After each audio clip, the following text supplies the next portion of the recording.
Aula de oração, aula de oração. Quero pensar com vocês sobre isto. Abra sua Bíblia em Mateus, no capítulo 6, por favor.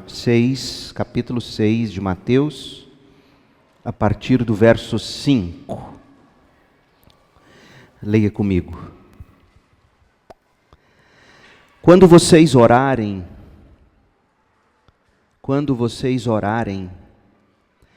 não sejam como os hipócritas, que não gostam de orar em público, ou que gostam de orar em público nas sinagogas e nas esquinas, onde todos possam vê-los.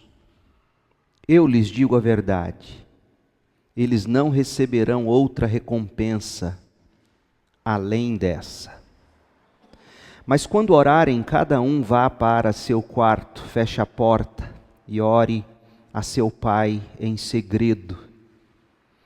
Então seu pai, que observa em segredo, os recompensará.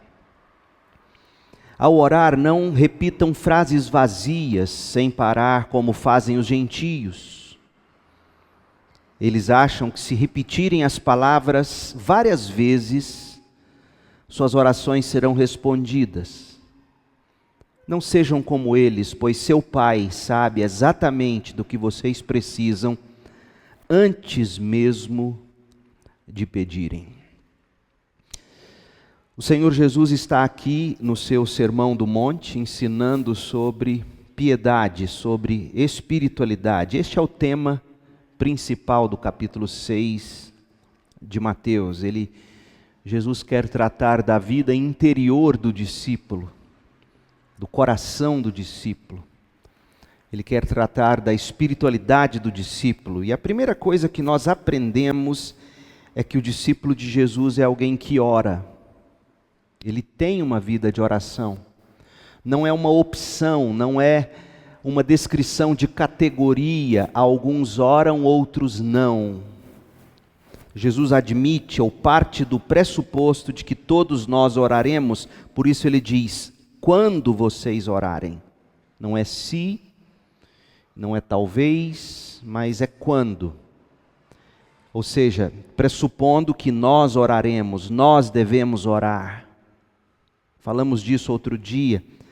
Uma das primeiras marcas de um cristão que está vivo, alguém que foi nascido de novo, é que ele ora. Foi isso que Deus disse a Ananias quando mandou que ele fosse ao encontro de Paulo, à época Saulo de Tarso. Você vai encontrá-lo orando. O discípulo de Jesus ora.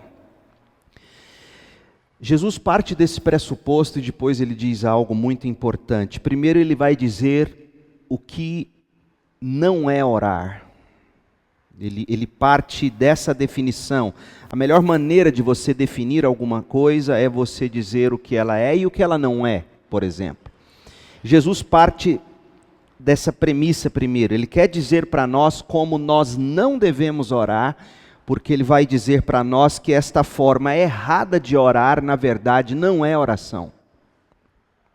Então ele diz, quando vocês orarem, não sejam como os hipócritas que gostam de orar em público nas sinagogas. A oração era um dos pilares da piedade judaica. Os judeus oravam 3 vezes ao dia. Eles oravam geralmente manhã, tarde e noite. Muitos deles oravam em público, oravam em voz alta. Jesus não poderia estar aqui condenando a oração pública, a oração coletiva. Ele não poderia fazer isso porque ele mesmo orava em público. Nós temos exemplos disso. Mateus 14, 19, ele dá graças antes de fazer a multiplicação de pães e peixes, por exemplo. Ele orava em comunidade, ele orava com seus discípulos, ele chamava seus discípulos para a oração. Portanto, se Jesus não está condenando a oração em público per si, ele não está dizendo que é errado orar nas sinagogas, ele não está dizendo que é errado orar nas esquinas. Ele não está dizendo que é errado nós nos juntarmos numa reunião de oração como essa para orar. O problema não é orar em público. O problema não é orar em voz alta. Jesus orava em voz alta. Diante do túmulo de Lázaro, ele orou em voz alta, ele deu graças a Deus em voz alta, antes de partir o pão na ceia, ele orava em voz alta. O problema não é orar em público, o problema não é orar em voz alta, o problema não é nem orar de olhos abertos. Jesus orava de olhos abertos. Se você ler João 17, você vai ver que ele olhou para o céu e começou a orar. Qual é o problema, então, que Jesus quer endereçar aqui? O problema é orar para que todos vejam que você está orando. E ele diz, vocês não vão orar em público, nas sinagogas e nas esquinas, onde todos possam vê-los. No sentido de buscar nos olhos dos outros reconhecimento, aplauso. Jesus está condenando quem ora em público buscando recompensa. Tanto que ele fala de recompensa 2 vezes, você percebeu? Ele diz assim, eu lhes digo a verdade, eles não receberão outra recompensa além dessa. Que recompensa que eles estavam recebendo? A recompensa do reconhecimento dos homens. Veja como esse homem é piedoso, veja como ele ora, olha o vocabulário dele, olha o fervor dele. Jesus está dizendo, o problema não é orar em público, o problema não é orar em comunhão com outros, o problema não é orar em voz alta, o problema não é orar de olhos abertos ou fechados, o problema é orar de uma maneira que você queira que os outros te reconheçam. Admirem você. O problema é você buscar nos outros aquilo que só Deus deve te dar. E aí Jesus diz, então oração para parecer algo para os outros não me agrada. Oração que busca reconhecimento de outros não me agrada. Que tipo de oração então te agrada, Senhor? Ele diz no verso 6, mas quando orarem, cada um vá para o seu quarto, feche a porta e ore a seu pai em segredo. Então, seu pai que observa em segredo os recompensará. Eu entendo que Jesus está dizendo isso aqui porque essa era uma disciplina extremamente difícil para o judeu orgulhoso, já que ele buscava a observação dos homens como recompensa.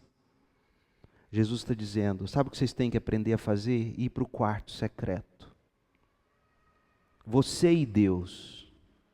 Em vez de querer que outros observem vocês orando, queira que o Pai observe você em segredo. É você e o Pai. E você e o Pai de uma forma que Ele vai ver o que você está fazendo, Ele vai observar você, e Ele é quem vai te dar a recompensa. Não são os outros. Jesus está combatendo a espiritualidade que busca e que suga das outras pessoas. Tem muita gente assim, gente. Tem muita gente que é encorajada ou movida só pelo elogio, pelas aparências. E aí Jesus diz, tá bom, uma vez que você está dentro do seu quarto, uma vez que você quer ouvir, quer buscar só o que Deus tem para ver em você e a recompensa que Deus tem a você ou para você, deixa eu te dizer como é que você tem que orar.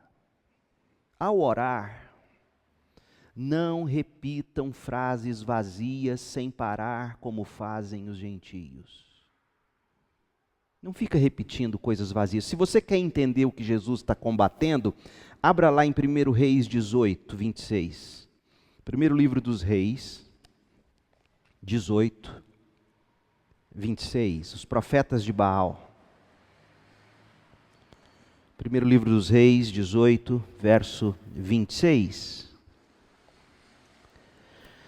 Verso 25. Então Elias disse aos profetas de Baal, comecem vocês a invocar o Deus de vocês, pois são muitos. Escolham um dos novilhos, preparem-no, invoquem o nome de seu Deus, mas não ponham fogo na lenha.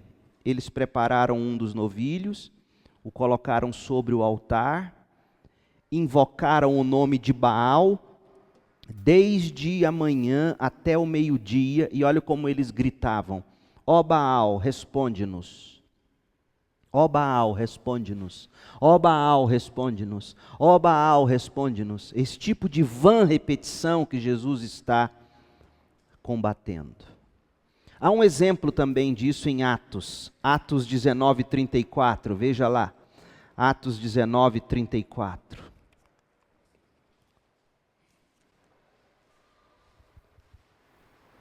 No entanto, quando a multidão percebeu que Paulo era judeu, começou a gritar novamente e continuou por cerca de 2 horas: grande é Ártemis dos Efésios, grande é Ártemis dos Efésios, grande é Ártemis dos Efésios. Jesus está combatendo esse tipo de mantra, por assim dizer, esse tipo de oração repetitiva sem coração, sem significado.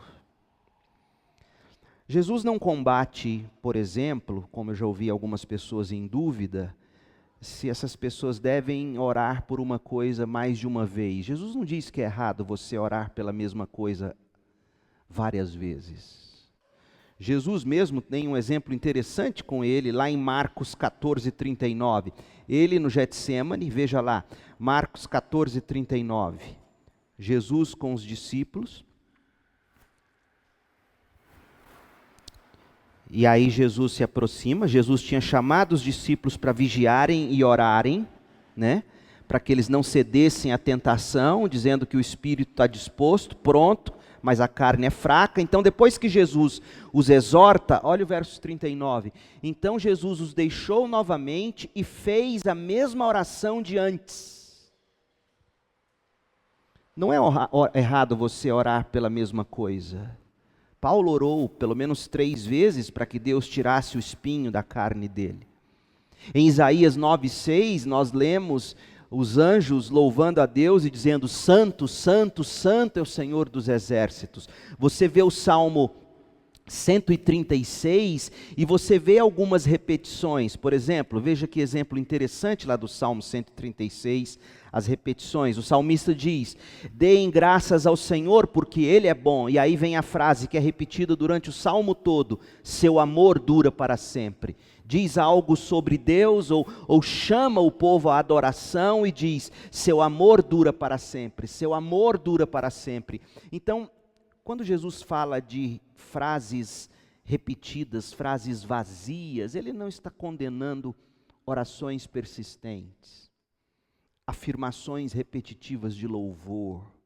Jesus está condenando uma prática, como Ele mesmo diz, palavras desprovidas de conteúdo, de significado, de verdades, palavras sem coração, sem conteúdo e sem coração. Então, Jesus está dizendo algo muito importante sobre as nossas orações. Nossas orações não podem ser desprovidas de pelo menos 2 coisas, gente: conteúdo e coração. Conteúdo, porque o próprio apóstolo Tiago vai dizer, o que ele diz? Ele diz: vocês não sabem orar, vocês não sabem pedir, vocês pedem mal, a oração de vocês não tem o conteúdo apropriado. E também coração. Muita gente ora com conteúdo apropriado, mas ora sem coração, ora sem espírito. Ora com verdade, ora com conteúdo, mas ora sem espírito, sem coração. Então Jesus diz: a oração há de ter conteúdo, a oração há de ter coração. Não importa se você, para colocar seu coração nisso, vai orar andando de um lado para o outro, repetindo em voz alta, baixinha, como alguns fazem para não dormir, por exemplo. Não importa se você vai escrever sua oração para manter sua concentração enquanto você ora. O que importa é que tenha conteúdo e seja de coração. Não seja como os gentios que vivem repetindo frases vazias, sem conteúdo, sem coração. E outra coisa, eles acham que se repetirem as palavras várias vezes, suas orações serão respondidas. Eles acham que depende do esforço deles. E Jesus diz, não é do esforço que depende a resposta de Deus. A gente não barganha com Deus dizendo, Deus, olhe minha postura, olhe meu esforço, agora me atenda, por favor.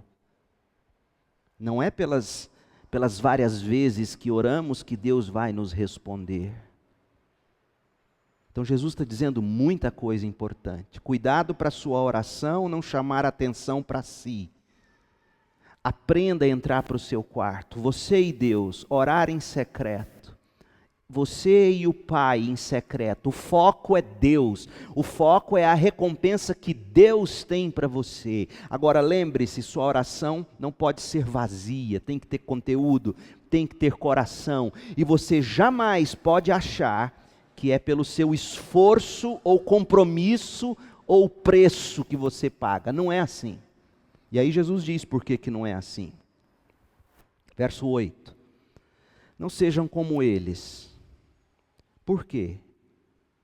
Porque o seu Pai sabe exatamente do que vocês precisam antes mesmo de pedirem. Não é que Deus não sabe o que você precisa. E que você, quando ora, vai informar a Deus do que você precisa. Deus sabe do que você precisa antes de você sequer trazer à mente o que você quer pedir. Jesus, meu povo, parece estar dizendo aqui o seguinte: oração é muito mais do que petição. Oração é entrega, é diálogo, é conversa com Deus, é buscar conformar nossa vontade à vontade dEle, é buscar ouvir o pulsar do coração dEle. Você e Deus em secreto no seu quarto, sendo Deus o foco, relacionando, porque você só vai conhecer alguém em relacionamento íntimo, pessoal, profundo. E Jesus está dizendo isso, a gente precisa disso. Dito essas coisas, Ele vai nos ensinar a orar, e Deus permitindo, a partir da semana que vem, frase a frase dessa oração, a gente vai refletindo. Mas hoje, eu quero que você guarde essas coisas. Primeiro, o cristão tem que orar. Quando vocês orarem. Segundo, o cristão não pode orar de uma forma que a piedade dele chama para si atenção. Ele não pode orar buscando recompensa no reconhecimento das pessoas. E a grande tentação para quem começa a caminhar com Deus, em vida mais íntima com Deus, é aparecer para os outros. E Jesus diz, não seja como eles. Não fique jogando palavras vazias, sem conteúdo, sem coração. E também não ache que é por causa dos seus vários esforços que eu vou responder alguma coisa. Eu já sei do que você precisa, antes de você me pedir. Portanto, lembre-se, oração é mais do que você vir me pedir. Então, o que é oração? E aí, do verso 9 até o final, verso 15, Jesus vai nos ensinar o que é orar. É a aula de oração de Jesus. Vamos orar, feche seus olhos. Deus, em nome de Jesus, queremos ser homens e mulheres de oração. Sabemos que o Senhor requer de nós vida de oração. Faça de nós uma igreja de oração. Membros que oram no secreto do seu quarto. E que também se reúnem em comunidade, como estamos aqui hoje, para orar e te buscar. Ó Deus, livra-nos de fazer de nossa vida de oração um outdoor, para que os outros olhem e nos admirem. Livra-nos de abrir a boca diante do Senhor com palavras vazias, desprovidas de coração, de conteúdo. Livra-nos de achar que depende do nosso esforço, das nossas várias vezes pedindo. Ó Deus, ensina-nos a ir para o quarto. E no quarto em secreto, como uma criança que vai ao colo do Pai. Ensina-nos a abrir o coração no Teu colo, ó Pai. Ajuda-nos a a nos derramar em segredo diante do Senhor. Ajuda-nos a conviver no silêncio do quarto com o Senhor. Ajuda-nos, ensina-nos a orar. Queremos receber a recompensa do Senhor, o Senhor que nos vê em secreto, o Senhor que nos recompensa. Queremos receber do Senhor o que o Senhor tem para cada um de nós. Ó Deus, ajuda-nos a Te buscar em oração, em secreto e aqui na comunhão da igreja. Em nome de Jesus. Amém. Deixa eu te explicar de novo, só mais um pouquinho, o que nós temos tentado com esse formato do culto. A gente tem tentado fazer você chegar às 7h30 e 10 minutos iniciais em silêncio. Em silêncio, em oração silenciosa. É tão difícil fazer isso para alguns, não é mesmo? A vida é tão barulhenta, é tão corrida, é celular, é tudo, é tanta coisa. Então a gente tem tentado fazer isso. Esses 10 minutos iniciais não é esperando chegar mais gente. É para você chegar à casa do Senhor, como diz Eclesiastes, guardar seu pé, saber que você está na presença de Deus, respirar fundo em oração e dizer: Pai, eu estou aqui com os meus irmãos para orar. E aí você começa a buscar a Deus. Tá bom, meu povo? Então vamos chegar sempre 7h30, das 7h30 às 7h40. Esse tempo nosso em oração silenciosa. Amém? Vamos orar então?